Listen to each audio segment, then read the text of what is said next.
আসসালামু আলাইকুম প্রিয় দর্শক, অন্য মঞ্চ চ্যানেলে আপনাদের সকলকে স্বাগত জানাচ্ছি। পশ্চিমবঙ্গের বিজেপি নেতা শুভেন্দু অধিকারী শেষ পর্যন্ত ছক্কাটা মেরেই দিলেন। বাংলাদেশের শুভেন্দু অধিকারী পরিচিত এই অর্থে যে 5 আগস্টের পর আওয়ামী লীগ সরকার বিদায় পর থেকে শুভেন্দু অধিকারী বিশেষ করে বাংলাদেশে আওয়ামী লীগ ঘরানা, শেখ হাসিনা ঘরানার অথবা 5 আগস্টের পট পরিবর্তনে যারা ধাক্কা খেয়েছেন তাদের জন্য শুভেন্দু অধিকারী একটা নাম হয়ে উঠেছিল। শুভেন্দু অধিকারী আলোচনা করেছেন যখন ইউনূস সরকার শেখ হাসিনাকে ইন্ডিয়া থেকে ফেরত চায়, তখন শুভেন্দু অধিকারী বেশ রসালো এবং চটকদার কিছু বক্তৃতা দিতেন। শেখ হাসিনাকে ফেরত চাওয়ার জন্য চিঠি দিয়েছে, শুভেন্দু অধিকারী বলেছেন সেই চিঠি ভারত সরকার ডাস্টবিনে ফেলে দিয়েছে। এইসব থেকে আওয়ামী লীগ ঘরানায় বেশ স্বাচ্ছন্দ্যের মানুষ, যদিও বিজেপি পশ্চিমবঙ্গে ক্ষমতায় গেলে পরে বাংলাদেশি অরিজিন মানুষ এবং ভারতীয় মুসলিম পশ্চিমবঙ্গের মুসলিম সমাজ তারা কতটুকু কি পরিস্থিতিতে পড়বে এই নিয়ে ব্যাপক সমালোচনা এবং ব্যাপক আশঙ্কা রয়েছে। আসাম এবং পশ্চিমবঙ্গে বিজেপি তার লাল ঝান্ডা উড়াচ্ছে, বলা হচ্ছে পশ্চিমবঙ্গে গেরুয়া ঝড় উড়ে গেল হাওয়ায় চটি। দিদি বহুদিনের সিপিএম কে ডুবিয়ে আসা তৃণমূল কংগ্রেস মমতা ব্যানার্জি তিনি শেষ পর্যন্ত ভরাডুবির শিকার হয়েছেন বলেই চারদিকে আলাপ। আমাদের কাছে সবশেষ যে তথ্য আছে সেই তথ্য অনুযায়ী বিজেপি 195 পশ্চিমবঙ্গে, তৃণমূল কংগ্রেস 92, মাত্র 92, 195 বিজেপি, সিপিএম 1, কংগ্রেস 2 আর অন্যান্যরা পাচ্ছেন 3টি আসন। অর্থাৎ বিজেপির জয় একেবারে প্রায় নিশ্চিত।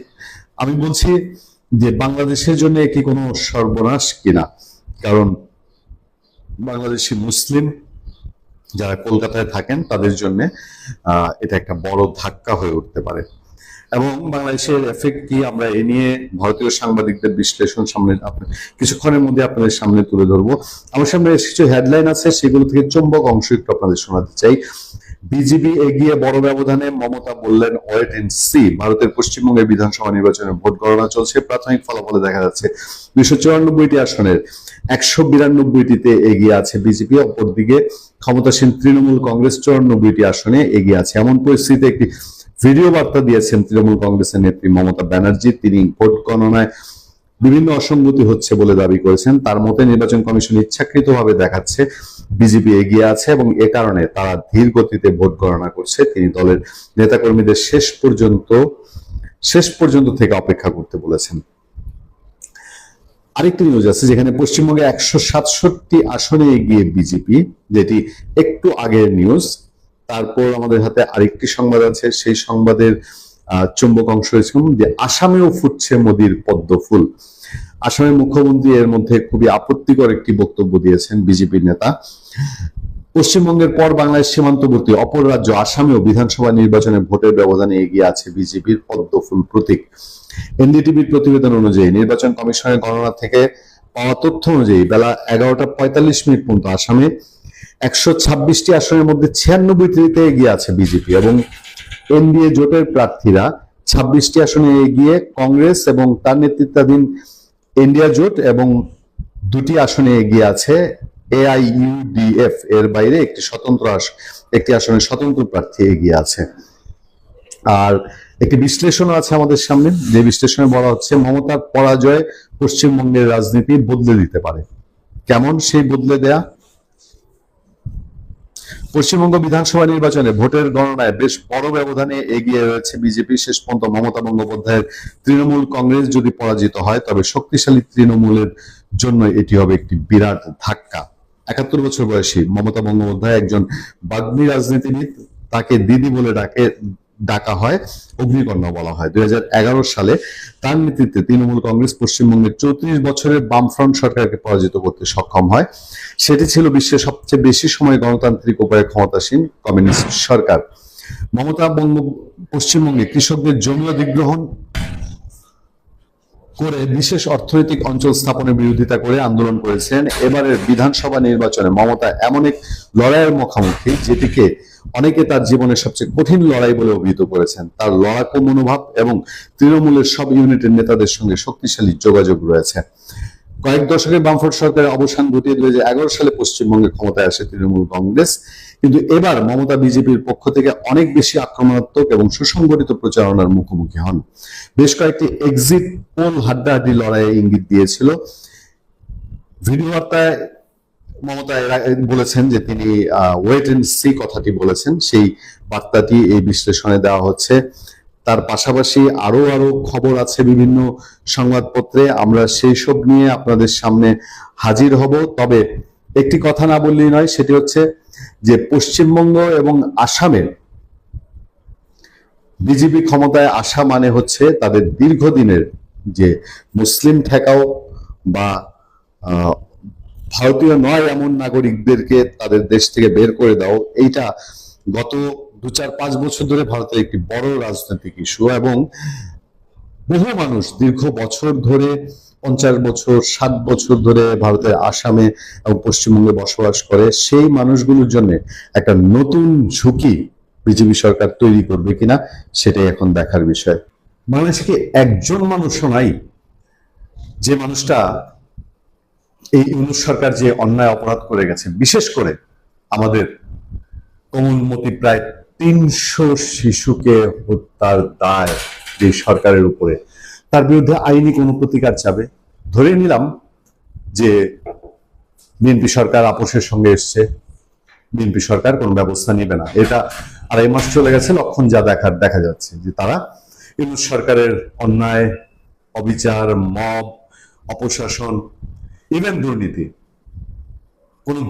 কোনো তদন্ত ওই সরকার করছে না। আসিফ মাহমুদ সজীব ভুইয়া, মোস্তফা সরোয়ার ফারুকী, আসিফ নজরুল, সৈয়দ রেজওয়ান হাসান, কারো কোনো দুর্নীতির বিষয়ে এই সরকারের কোনো ভ্রুক্ষেপ নাই। কিন্তু বাংলাদেশে আপাদমস্তক মানুষের তাদের ধারণা ও পাবলিক পারসেপশন এবং পত্রপত্রিকায় যে রিপোর্টগুলো এসছে, সেই রিপোর্টগুলোতে এই মানুষগুলো দুর্নীতি করেছেন, মানুষের কাছে এই ধারণা একদম পরিষ্কার। তারপরও তাদের বিরুদ্ধে কোনো ব্যবস্থা নিচ্ছে না। ফলে একজন মানুষ, একজন আইনজীবী, একজন সমাজকর্মী, একজন মানবাধিকার কর্মী, তারা কি নাই যারা আমাদের উচ্চ আদালতে গিয়ে এই অন্যায় অপকর্ম, বিশেষ করে এই শিশুদেরকে হত্যার বিষয়ে, এখন টুকিটাকি নানান রকম মামলা হচ্ছে, ইউনূস সরকারের বিভিন্ন আদেশের বিরুদ্ধে মামলা হচ্ছে, গণভোটের প্রতিকার চেয়ে রিট করা হচ্ছে, কিন্তু যেগুলো সরাসরি প্রায় হত্যাকাণ্ড, যেখানে 600 মানুষকে মবের শিকার করে মারা হয়েছে, সেসব বিষয়ে কারো কোনো শব্দ নেই। এখন আপনারা বলতে পারেন আপনারা করেন, আপনারাও তো এই দেশের নাগরিক। আমরা তো অ্যাক্টিভিস্ট না, আমরা চোখে আঙ্গুল দিয়ে দেখিয়ে দিচ্ছি। আমরা সাংবাদিকতার মাধ্যমে আমাদের নিউজ এবং ভিউজ, আমাদের পর্যালোচনার মাধ্যমে আপনাদের সামনে তুলে ধরছি। সেই মানুষটি কি বাংলাদেশে একজনও জন্মায়নি? বাংলাদেশে তো কত সোনার টুকরা মানুষ আছে, তাদের কারো বিবেক নাড়া দেয় না। দেখেন, ডেইলি স্টারে আজকে একটা নিউজ আছে, সেই নিউজটা দিয়ে মূল যে সাবজেক্টটা, সেই আলাপে যাচ্ছি। ডেইলি স্টারের নিউজটায় বলা হচ্ছে অন্তর্বর্তী সরকারের ব্যর্থতায় হামের প্রাদুর্ভাব, 294 শিশুর মৃত্যু। ডেইলি স্টার তাদের অনলাইন ভার্সনে লিড নিউজ করেছে এটা। এখানে বলা হচ্ছে সংক্রামক রোগ নিয়ন্ত্রণে চরম অদক্ষতা ও উদাসীনতার নজির রেখেছে বাংলাদেশের সদ্য সাবেক অন্তর্বর্তী সরকার। এর ফলে দেশে হামের প্রাদুর্ভাব দেখা দিয়েছে। এই রোগে দেশ জুড়ে এখন পর্যন্ত 294 জন শিশুর মৃত্যু হয়েছে। হামের উপসর্গ নিয়ে মৃত্যুর হিসাবও এর মধ্যে অন্তর্ভুক্ত। এই ডেইলি স্টারই কিন্তু, এই ডেইলি স্টারে মাহফুজ আলামী সেই ইউনূসের পদত্যাগের নাটক দেখে বলেছিল, স্যার প্লিজ আপনি পদত্যাগ করবেন না। বলেছিল যে বাংলাদেশে এখন সংবাদপত্র বান্ধব একজন রাষ্ট্রপ্রধান পাওয়া গেছে। সেই উদ্বোধনের কথা সেই ডেইলি স্টারই এখন লিড নিউজ করছে যে অন্তর্বর্তী সরকারের সংক্রামক রোগ নিয়ন্ত্রণে চরম অদক্ষতা ও উদাসীনতার নজির রেখেছে বাংলাদেশ সদ্য সাবেক অন্তর্বর্তী সরকার। তারা আরো লিখছে, শিশুদের নিয়ম মতো টিকা দেওয়ায় এক সময় হামের সংক্রমণ বিরল হয়ে পড়েছিল, কিন্তু চলতি বছর এই রোগের সংক্রমণ যেমন বাড়ছে তেমনি বাড়ছে মৃতের সংখ্যাও। গতকাল পর্যন্ত দেশের 61 জেলায় হামের আক্রান্তের সংখ্যা 45,000। এই যখন অবস্থা, তখন আমাদের সামনে আরেকটি খবর। বাংলাদেশ ও যুক্তরাষ্ট্রের বাণিজ্য চুক্তির বৈধতাকে চ্যালেঞ্জ করে রিট। বাংলাদেশ ও মার্কিন যুক্তরাষ্ট্রের মধ্যে 2026 সালের 9 ফেব্রুয়ারি স্বাক্ষরিত পারস্পরিক বাণিজ্য চুক্তির বৈধতাকে চ্যালেঞ্জ করে হাইকোর্ট জনস্বার্থে রিট দায়ের করা হয়েছে। আচ্ছা, সোমবার সকালে সুপ্রিম কোর্টের আইনজীবী মোহাম্মদ মাইদুল ইসলাম পলক ও সুবীর নন্দী দাস রিটটি দায়ের করেন। রিট আবেদনে বলা হয়, চুক্তিটি সুস্পষ্টভাবে অযৌক্তিক, কাঠামোগতভাবে অসম জাতীয় স্বার্থের জন্য ক্ষতিকর। আরো বলা হয়েছে, চুক্তিটির আলোচনা ও সম্পাদনের ক্ষেত্রে দেশের অর্থনৈতিক সার্বভৌমত্ব ও জনকল্যাণ রক্ষায় বিবাদীরা ব্যর্থ হয়েছে। রিটে পররাষ্ট্র মন্ত্রণালয়, অর্থ মন্ত্রণালয় এবং বাণিজ্য মন্ত্রণালয়ের সচিবদেরকে বিবাদী করা হয়েছে। চুক্তিতে বাংলাদেশের ওপর আরোপিত অসামঞ্জস্যপূর্ণ দায়, প্রতিকূল শুল্ক ব্যবস্থা, নিয়ন্ত্রক স্বায়ত্তশাসনের অবক্ষয়, দেশীয় শিল্প, কৃষি ও পরিবেশগত সুরক্ষার সম্ভাব্য ক্ষতি সম্পর্কিত উদ্বেগ উত্থাপন করে সাংবিধানিক বৈধতা নিয়ে রিটে প্রশ্ন উত্থাপন করা হয়েছে। আমি জানি না, বাংলাদেশে কিছু মানুষ তারা চেষ্টা করছেন ইউনূস সরকারের যেসব আদেশ আছে সেসব নিয়ে কথা বলার চেষ্টা করছেন। ইউনূস সরকারের এই যে অসম চুক্তি, এই চুক্তিতে বাংলাদেশ একটা কথা গুঞ্জন ছড়ানো হয় যে বাংলাদেশের শুকরের মাংস আমদানি করা হচ্ছে। সেইটা আসলে খুব মুখ্য বিষয় না, এটা এই ধরনের সিচুয়েশনের জন্য না, এগুলা সোশ্যাল মিডিয়ায় নানান রকম প্রচার আছে। কিন্তু বেসিক্যালি তো বাংলাদেশকে দীর্ঘ সময়ের জন্য দীর্ঘ সময়ের জন্য ইউনূস সরকার পঙ্গু বানিয়ে গেছে। আজকে ভিন দেশ থেকে বসে আমাদের দিকে আঙ্গুল তুলে যে মনে হয় বাংলাদেশ আমেরিকার একটা উপনিবেশ। কার্যকরই এই চুক্তির মাধ্যমে বাংলাদেশকে আমেরিকার একটা উপনিবেশ বানানো হয়েছে। এই যে হামের টিকা নিয়ে এত অদক্ষতা, এত অপচয়, ইউনূসের তো নিজেরও সন্তান আছে, তার কন্যা আছে, তার কি বুকে একটু লাগে না? অবশ্য তার ধর্ম নিয়ে যেখানে প্রশ্ন আছে, তার বাংলাদেশের বাঙালি জাতীয়তাবোধ তার মধ্যে কতটুকু আছে এইসব নিয়ে প্রশ্ন আছে, ফলে তার তো এগুলো গায়ে লাগার কথা না। কিন্তু একটা সরকার বাংলাদেশের মানুষের মানে বলতে পারেন যে ধর্ম, বর্ণ এবং রাজনৈতিক ভেদাভেদ ভুলে আওয়ামী লীগ, বিএনপি সবাই মিলে বিএনপিকে ভোট দিয়েছে। বাংলাদেশে এটা রেয়ার কেস। সেই সরকারকে ন্যূনতম জবাবদিহিতার কোনো ব্যবস্থা নেবে না, সেই সরকারকে ন্যূনতম ইউনূস সরকারকে আইনের আওতায় আনার ব্যবস্থা নেবে না, সবকিছুই হাইকোর্টের ঘাড়ে চাপিয়ে দেওয়া হবে। ভালো থাকবে। বাংলাদেশ আওয়ামী লীগ বর্তমানে যে একটা ক্রান্তিকালের ভেতর দিয়ে যাচ্ছে, এই সময়টাতে তারা কাকে বিশ্বাস করবে, কাকে অবিশ্বাস করবে, সেটা কিন্তু খুব গুরুত্বপূর্ণ একটা বিষয় হয়ে দাঁড়িয়েছে। কেননা দুর্দিনে আপনি বিশ্বস্ত সঙ্গী পাওয়া, বিশ্বস্ত বন্ধু পাওয়া, বিশ্বস্ত কর্মী পাওয়া, বিশ্বস্ত নেতা পাওয়া, বিশ্বস্ত শত্রু পাওয়া খুবই দরকার। শেষ কথাটি যেটি বললাম যে বিশ্বস্ত শত্রু, একটা জিনিস খেয়াল করে দেখেন, মানুষের যে জীবন, মানুষের যে যৌবন, যে জীবনের ভেতর দিয়ে, যে সময়ের ভেতর দিয়ে মানুষ যায়, সেখানে জীবনে বন্ধু যেমন আসে, শত্রুও আসে। বন্ধু সম্পর্কে মানুষকে যতটা কসাস হতে হয়, শত্রু সম্পর্কে তার চেয়ে অনেক বেশি কসাস হতে হয়। কেননা যে শত্রুর সাথে আমার পাঞ্জা লড়তে হবে, যে শত্রুর মোকাবেলা করে আমাকে জীবনের সামনের দিকে যেতে হবে, তাদের সম্পর্কে আমাদেরকে অনেকটা কসাস হতে হয়। তা আজকের দিনে বাংলাদেশের রাজনীতিতে বাংলাদেশ আওয়ামী লীগ, যারা এই বাংলাদেশ নামক রাষ্ট্রটির জন্ম দিয়েছে, রাষ্ট্রের যে কাঠামো, সেই কাঠামোতেই তাদের হাতে সৃষ্টি হয়েছে। গত 54 বছরে কিছু কিছু বদল হয়েছে, এটা জীবনের ধারা, সময়ের দাবি, কিছু পরিবর্তন সংশোধন হবেই। কিন্তু ছাঁচ যেটা, সেটি বাংলাদেশ আওয়ামী লীগ তৈরি করে দিয়েছে। বাংলাদেশের মানুষের মনন, চিন্তা, চেতনায়, ভাবনায় রাষ্ট্রের যে কাঠামো, সেই কাঠামোটি বাংলাদেশ আওয়ামী লীগ মানুষের মধ্যে দিয়েছে। আজকে বাংলাদেশ সেই কাঠামোর ভেতরে থেকেই কিন্তু রাষ্ট্র পরিচালনা করছে। এখন খেয়াল করে দেখেন, বাংলাদেশ আওয়ামী লীগ বাংলাদেশ নামক রাষ্ট্রটির দিকে যদি একটু দূরবীন দিয়ে আপনি একটু দেখেন, দেখবেন এই দেশের যত বড় বড় প্রজেক্ট আছে, অর্থাৎ যেগুলা রাষ্ট্রকে পরিবর্তন করে দেওয়ার মতো, খেয়াল করে দেখেন, আপনাকে যদি কেউ 10 টাকা, 15 টাকা, 20 টাকা, 30 টাকা, 50 টাকা, 100 টাকা দেয়, এটা আপনার জীবনে ছোট কোনো উন্নতি সাধন করবে। একবেলা খেতে পারবেন, একটা জামা কিনতে পারবেন, একটা বাড়ি কিনতে পারবেন, অথবা কোনো একটা দর্শনীয় স্থান ভ্রমণ করে আসতে পারবেন। কিন্তু আপনাকে যদি কোটি কোটি টাকা দিয়ে দেয়, তাহলে কিন্তু আপনি আপনার সামাজিক, অর্থনৈতিক, রাজনৈতিক পরিমণ্ডল নিজের মতো করে তৈরি করে নিজের শ্রেণী পরিবর্তন করতে পারবেন। তো বাংলাদেশ শ্রেণীগতভাবে কি ছিল? একটা তৃতীয় বিশ্বের দরিদ্রতম রাষ্ট্র। সেই দরিদ্রতম রাষ্ট্র থেকে একটি মধ্যম আয়ের দেশে পদার্পণ করার জন্য বাংলাদেশের যে লিফট আপের দরকার ছিল, যে একজন নেতার মাধ্যমে, নেত্রীর মাধ্যমে, দলের মাধ্যমে, মনন এবং মেধার মাধ্যমে এই দেশটাকে শিফট করে দেওয়া, অর্থাৎ একটা দরিদ্র রাষ্ট্র থেকে, ভিক্ষুকের রাষ্ট্র থেকে একটা মধ্যম আয়ের দেশে পরিণত করা, সেই কাজটি কে করেছেন? প্রধানমন্ত্রী শেখ হাসিনা করেছেন। তার উন্নয়নের ফিরিস্তি দিতে গেলে সেটা এই ভিডিওতে শেষ হবে না, তাই তার উন্নয়নের কোনো ফিরিস্তি আমি দিতে চাই না। শুধু এই কথাটিই বলতে চাই, বাংলার মানুষ, সে আওয়ামী লীগ করুক, বিএনপি করুক, জাতীয় পার্টি করুক, জামাত করুক, তারা সবাই এই কথাটা ভেতরে ভেতরে স্বীকার করে শেখ হাসিনা বাংলাদেশের প্রভূত উন্নতি সাধন করেছে। তারপরেও শেখ হাসিনাকে অপমানজনকভাবে বিদায় নিতে হয়েছে। এখন প্রশ্নটা হচ্ছে, বাংলাদেশের ইতিহাসের নিরিখে একটু বিচার করে দেখেন, সাম্প্রতিক সময়ে পারমাণবিক বিদ্যুতের যুগে বাংলাদেশ পা রাখতে শুরু করেছে।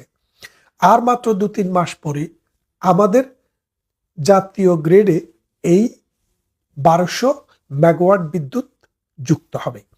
2টি চুল্লি করা হচ্ছে, একটি চুল্লিতে 1200, আরেকটি চুল্লিতে 1200, মোট 2400 মেগাওয়াট বিদ্যুৎ 60 বছর অনবরত এই জাতি পাবে।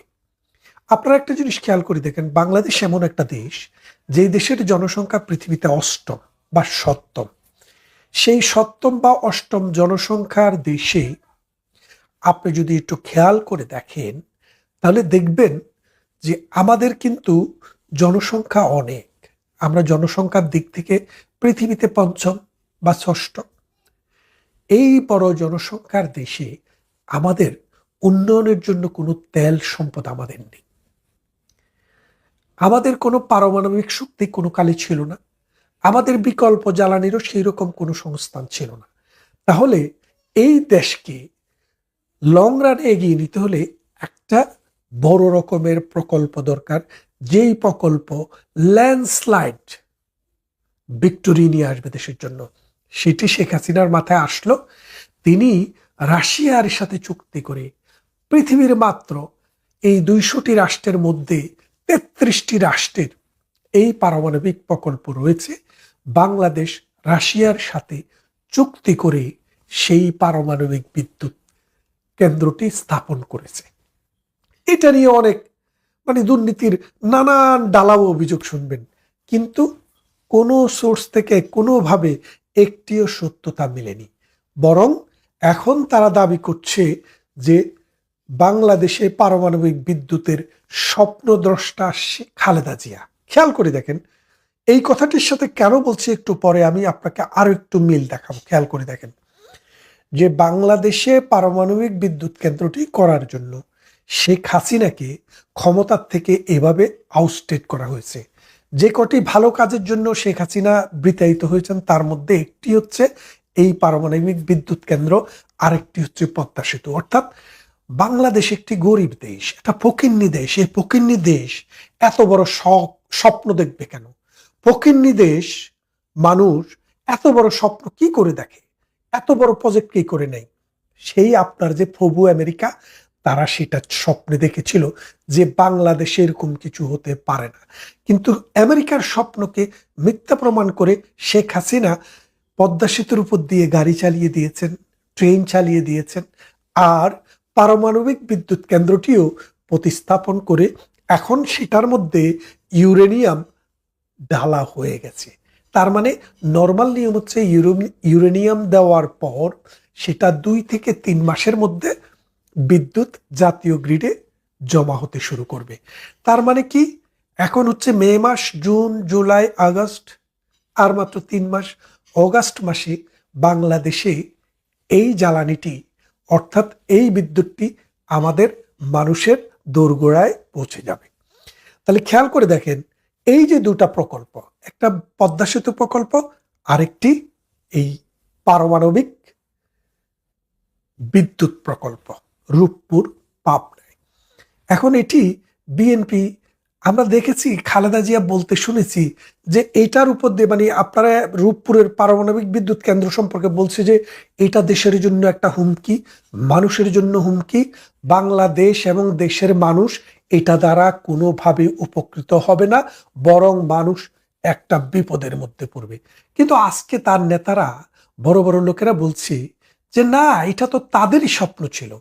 খেয়াল করে দেখেন, এটা তাদের স্বপ্ন ছিল, কিন্তু এতদিন পর্যন্ত তারা এটার পক্ষে ছিলেন না। পদ্মা সেতুর কথা এক, খালেদা জিয়া বলেছিলেন কি, আপনারা পদ্মা সেতুতে চড়বেন না, এটা ভেঙে পড়বে। তা এখন কি পদ্মা সেতু ভেঙে পড়ছে? বিএনপির লোকেরা কি এটাতে চড়ছে না? চড়ছে না, আমি মনে হয়, আশা করি চড়ছে না। খেয়াল করে দেখেন, 1971 সালের মহান মুক্তিযুদ্ধ, 1952 সালের ভাষা আন্দোলন থেকে শুরু করে 71-এর মহান মুক্তিযুদ্ধ পর্যন্ত কোথাও, মানে মুক্তিযুদ্ধ শুরু হওয়ার আগ পর্যন্ত কোথাও খালেদা জিয়া, তারেক রহমান, তার বাবা জিয়াউর রহমানের নাম, গন্ধ, স্পর্শ কোনো কিছুই ছিল না। যুদ্ধ যখন চলে, তিনি তখন পাকিস্তানের একজন সেনাবাহিনী থেকে বিদ্রোহ করে এসে এই যুদ্ধে অংশগ্রহণ করেছেন। অংশগ্রহণ করে এখন তারা বলছে তিনি মুক্তিযুদ্ধের ঘোষক, তার নামেই মুক্তিযুদ্ধ পরিচালিত হয়েছে। শেখ মুজিব কেউ না, আওয়ামী লীগ কেউ না, বিএনপি সব করেছে। ঠিক পারমাণবিক বিদ্যুৎ কেন্দ্রের কথাটা যদি আপনারা একটু খেয়াল করে দেখেন, আজকে কিন্তু তারা সেইভাবেই বলছে যে এটা তো খালেদা জিয়ার স্বপ্ন ছিল, এটা তো তারেক জিয়ার স্বপ্ন ছিল, এটা তো তারেক জিয়ার বাপ মৃত্যুর পরে স্বপ্ন দেখছিল। এই যে তাদের স্বপ্ন দোষ, এই স্বপ্ন দোষের বাংলাদেশ তারা আজকে কোথায় নিয়ে যাবে সেটা দেখার একটা বিষয়। কারণ আমরা বলতাম মুজিবের স্বপ্ন, মুজিবের তো আসলে স্বপ্ন ছিল, সবচেয়ে বড় স্বপ্নটি বাংলাদেশের স্বাধীনতা, সেটি আমরা পেয়েছি। তিনি দুইটি কথা বলেছেন, একটি হচ্ছে স্বাধীনতা আর একটি হচ্ছে মুক্তি। এই স্বাধীনতার সংগ্রাম আমাদের শেষ হয়ে গেছে, আমাদের এখন যে সংগ্রাম চলছে সেটি মুক্তির সংগ্রাম। বাংলাদেশ আওয়ামী লীগের নেতাকর্মীদেরকে একটা জিনিস বলে দিতে চাই, ওই স্বাধীনতার ঘোষক আসলে আপনারা রূপপুর পারমাণবিক বিদ্যুৎ কেন্দ্রে চলে যাবেন, সেখানে গিয়ে দেখবেন যে এই জায়গাটিকে কিভাবে বিএনপি উদ্বোধন করে দখল করার চেষ্টা করছে। অর্থাৎ এই যে গত 10 বছর থেকে রূপপুর পারমাণবিক বিদ্যুতের কর্মকাণ্ড চলছে, এটার যোগান দেওয়া, এটার চুক্তি করা, এটার মানে ইনফ্রাস্ট্রাকচার করে দেওয়া, এটার সাথে বিদেশি আন্তর্জাতিক সম্পর্ক করা, সবই করলেন শেখ হাসিনা, তার প্রশাসন এবং আওয়ামী লীগ। আর এখন এটার ফসলটা কার কাছে? বিএনপির কাছে। ঠিক স্বাধীনতা যুদ্ধের ক্ষেত্রেও একই ঘটনা তারা ঘটিয়েছে। এই যে ঘটানো, তারা এটা ঘটাবেই সারা জীবন, তারা কিছু করতে পারবে না, তাদের এমন কোনো প্রকল্প নাই। আপনি খেয়াল করে দেখেন,